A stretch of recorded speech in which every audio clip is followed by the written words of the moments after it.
moving on. Thanks, Jim. That was a great talk. I really like to see that we put all this hard work and look at all these great things that came out. So our next presenter is Dan Kohn. Dan Kohn is the executive director of the Cloud Native Computing Foundation, which sustains and integrates open source technologies like Kubernetes and Prometheus. He also helped create the Linux Foundation's core infrastructure initiative as an industry-wide response to the security vulnerabilities demonstrated by Heartbleed. I remember Heartbleed. I'm glad that people were actually thinking about that. Today, he will take us on a very quick tour of some of the surprising science and technology history that suggests some of the answers to why Kubernetes has become so popular. Please welcome Dan Kohn.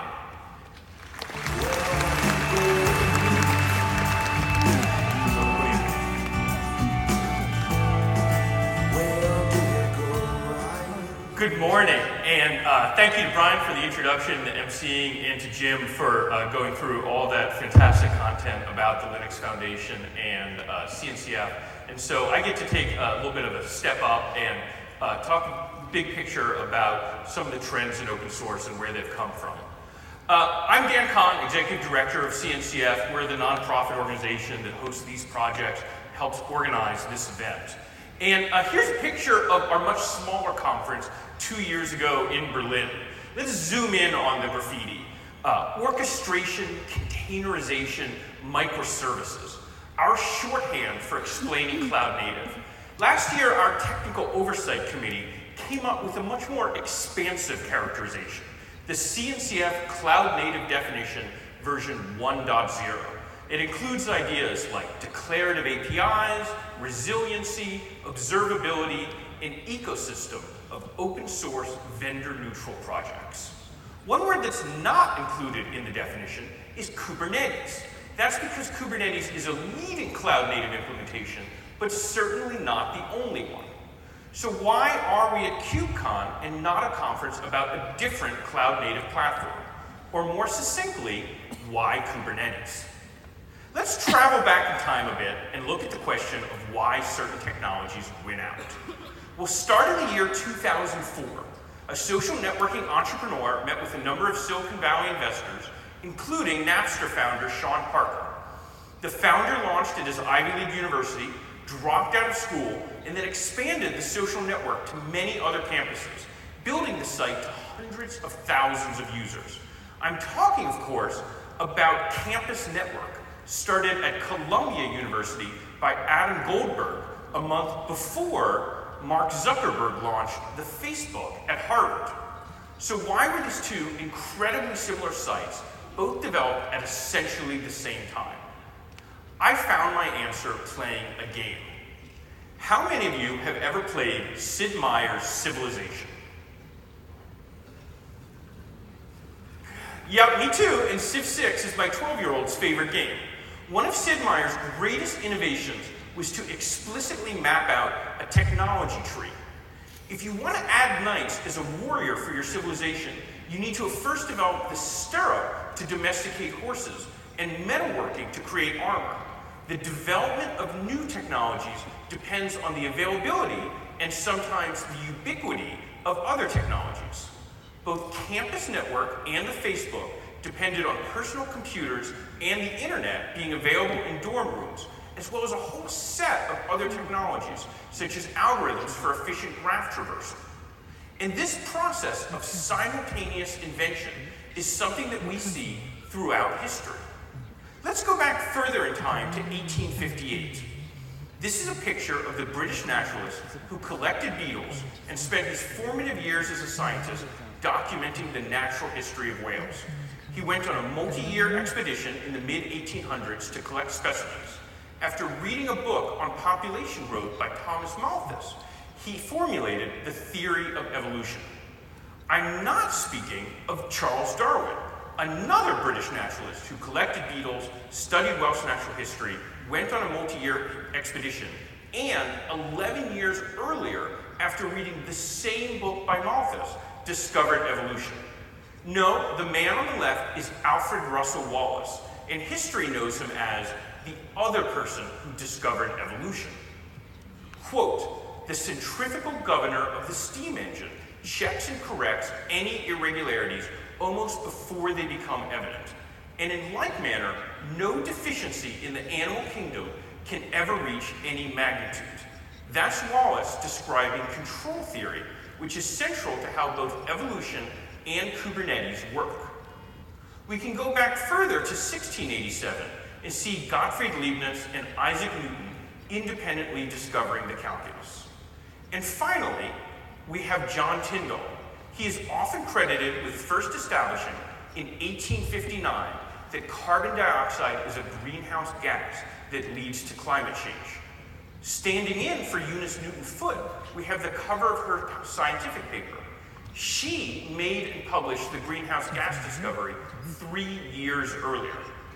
Despite her prior publication and also being a signatory at Seneca Falls, the first women's rights convention, no image of Foote has been found, and her discovery was not credited until 2010. Simultaneous invention is the concept that certain ideas are in the air.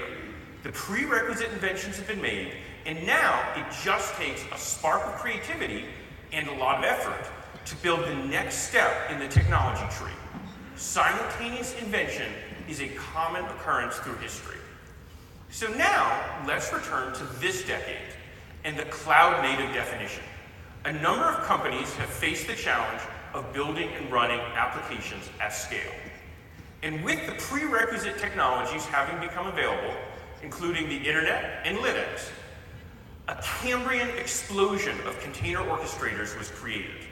These systems, each of which follow the cloud-native definition, enabled these companies to reach web scale with fewer servers and fewer staff than would have been possible before.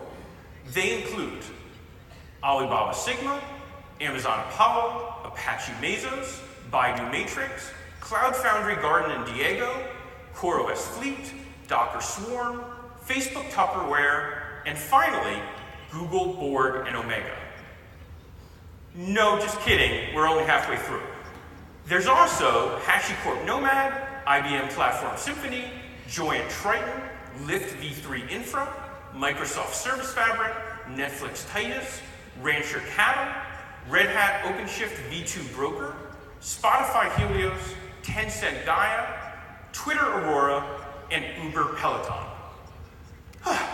So, how are all of these organizations able to develop similar approaches to their scaling challenges? You could say that the prerequisite technologies were in the air.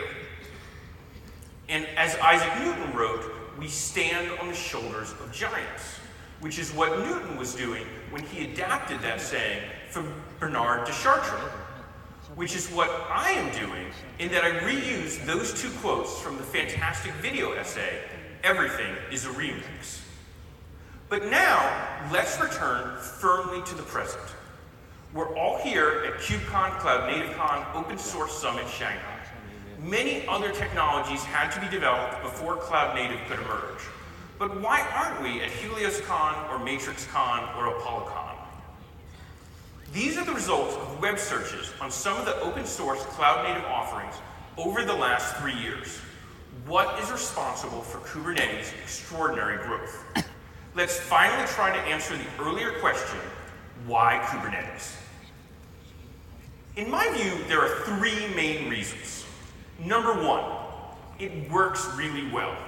Kubernetes was not just built on a decade of learning within Google from Borg and Omega, but has now also incorporated key architectural ideas from Red Hat, Huawei, and dozens of other companies. Number 2, vendor-neutral open source.